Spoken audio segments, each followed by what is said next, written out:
Part 3 of the Year of the Dragon. The Year of the Dragon! The Year of the Dragon! The fuck? Also, I guess I will say partially I don't really believe the government gives a fuck about anybody's health. As soon as they got involved, I was like, I don't know about this.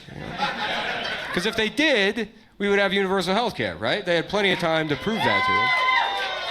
Plenty of time to prove it, and they blew it.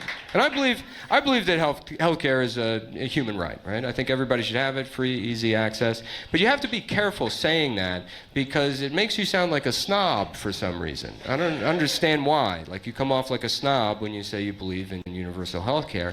But I just want to let you know that I didn't come to that opinion by being smart, right? I didn't have to read any fucking books. I didn't have to listen to any Marxist podcasts. In fact, I got to that opinion by being an idiot, because here's what I know, if I know anything about the U.S. economy, is somehow in this country, the rule is you can go to Six Flags for free if you drink enough soda. I don't know how that works. I don't know how that works. You can show up with a bucket full of empty Diet Cokes and be like, look what I did to myself. And they're like, get in there, pal. Go on in. That's like money somehow.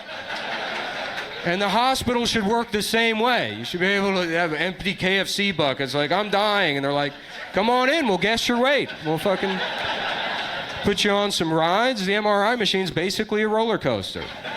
It's basically Six Flags, I know. But I don't know, I guess I kind of feel bad too for the anti-vax people. And so I feel like I have to defend those people somewhat. And I don't really do it in person, but I do it online through burner accounts on Twitter. Through accounts I make to fuck with people, I guess, on the internet. And I want to tell you about this. I got a lady pretty good online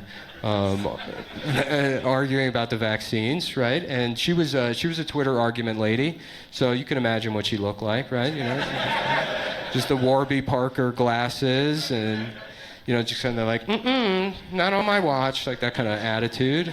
And then obviously the Ukraine flag emoji, that's like has to be in there. Which that was another wild thing. That everybody knew what side of that fucking war they were on right away. Here's how dumb I am. I went online, everybody had the Ukraine flag in their profile, and I swear to God, my first thought, I was like, oh, they got a new kind of gay now? They got another one? Yellow and blue? What is that? Is that peeing in the pool? Is that... Am I gay? Am I gay? Because if so, look out, world. I'm a proud pool peer, and I don't care who knows. It's funny, I think about it. That's probably where my conspiratorial thinking started, was when I was a young boy at the public pool. Because you remember that? You remember going to the pool? There would always be like a teacher's pet kid that was like, you know, if you pee in the pool, there's a chemical in the water that turns your pee red, and the lifeguard will see it, and they'll send you to jail, right? And you're like, oh my God, I don't want to go to jail. I'm 6. I can't... I'll be raised. I can't be a 6-year-old in jail. I won't stand a chance. I don't know. Right, so you don't pee in the pool, right? And then everybody's getting fucking UTIs because of this one liar, this piece of shit fucking liar. And then halfway through the summer, there's like one brave summer day where you're like, okay, fuck it, I'm just going for it, right? And then you look down and it's fine, and you're like, dude, fuck the government, man. Yeah. 9/11 was an inside job. Now I know the truth. I'll march right up to Donald Rumsfeld and piss my pants in his face. I don't care. I got... What happened to the 9/11 guys? I guess they were just proven right. That's a... Now it's just common knowledge. You just go up to somebody's grandma, you're like, you know George Bush is a lizard? And they're like, yes, I know. They're all lizards, and they did 9/11. I'm fully aware, thank you. The 9/11 conspiracy guys, they had a weird trajectory, right? Because they kind of like, they really just like fell off hard and fast. You remember it was like the year after 9/11, they were producing like feature-length, beautiful documentaries on YouTube. That was the only thing on YouTube when it started. It was like child pornography and and then beautiful 9/11 documentaries. and now it's the biggest company in the world. Damn. Yeah, they made these great documentaries, and then 3 years after that, a 9/11 conspiracy theorist who was just the dumbest guy you know, folding up a $20 bill, trying to show you, trying to show you an optical illusion. Do you know any guys like that? I had a friend that would do that. I'd be like, dude, you gotta see this. This is gonna blow your mind. He spends all his time folding up a $20 bill. He shows it to me. He's like, doesn't it look like the tower's on fire? It's like, no, it looks like your parents should switch to direct deposit. I don't know why they're giving you cash to do this with. But that was always so funny to me because it's like, what do you think happened, right? Like the fucking CIA was like, okay, plan's ready to go. Ready to blow up the World Trade Center. There's only one step left. The clues. Yep. Yeah, it's clue time. It's time to get the clues out there, so we're gonna have the Treasury team up with Mad Magazine to create a fold-in on the money. Don't like psychopath serial killers do that shit? Like they This leave clues so unemployed that man. people can try to catch them? Just saying. He's going around, he's like, look, I'm it's just the saying. Illuminati. And you're like, actually, it's origami. And it's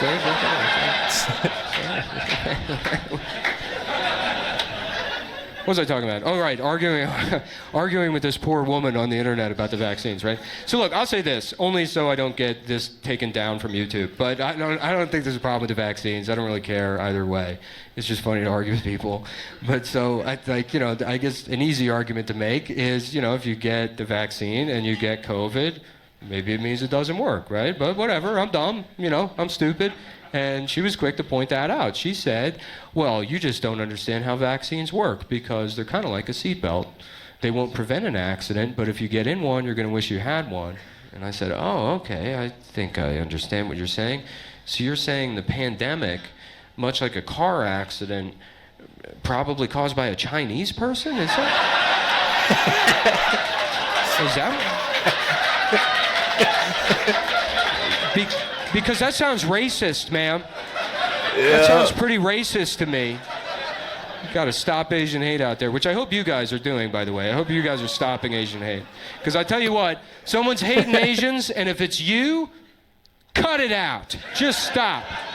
Just stop it. I love Stop Asian Hate. That's like the best hashtag, right? Because it's so direct and to the point. You know what I mean? You can't argue with it. You can almost see the Chinese influence. They're like, dude, stop right now. Just stop. Just stop it. It's just straight through the middle. Just fucking stop. Like all the other hashtags, I agreed with them in spirit, but they were too, wishy-washy, Like Black Lives Matter, yeah, of course. But you left all lives matter right there for the taking. If it had been hashtag don't kill black people, nobody's gonna be like, well.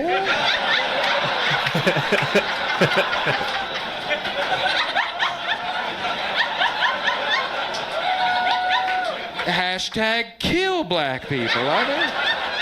That's just my opinion. I'm allowed to share my opinion. Just a psycho with a Jesus fish and hashtag kill black.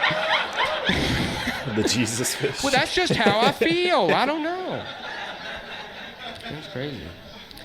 Yeah, Me Too. Me Too. Granted, that was the first hashtag, but probably the worst named. They should have put a little more thought into that name than Me Too. Really, that's the name you picked to describe what that movement was?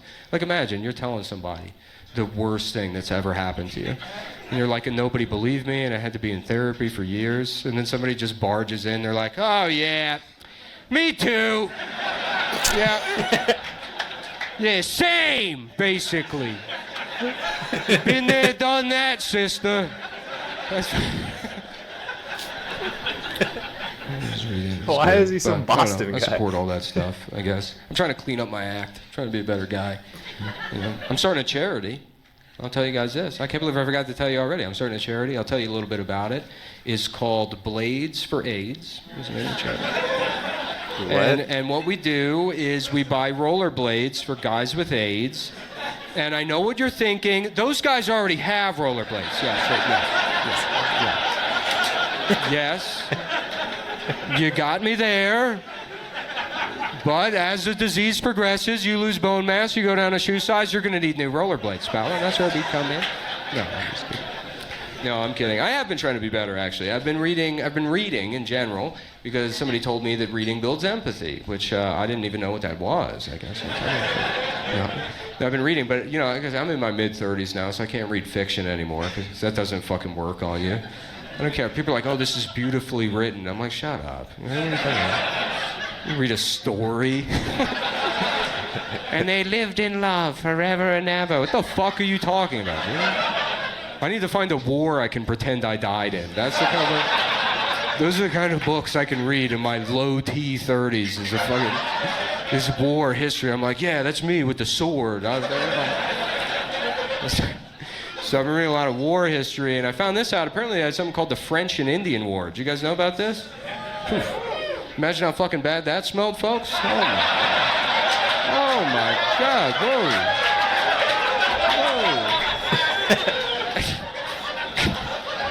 I didn't realize what he said till after he said it. I said both of them? What were they fighting over? The Febreze? I don't know. What the hell?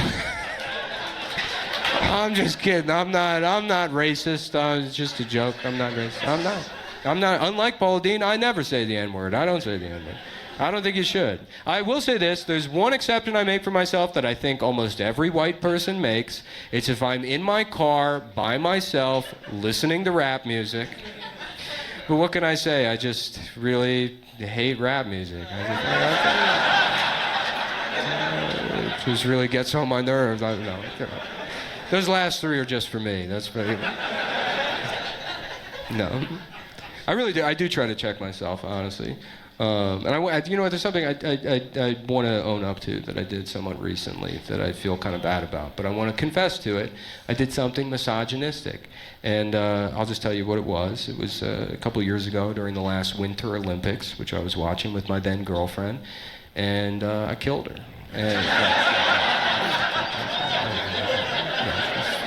she's fine.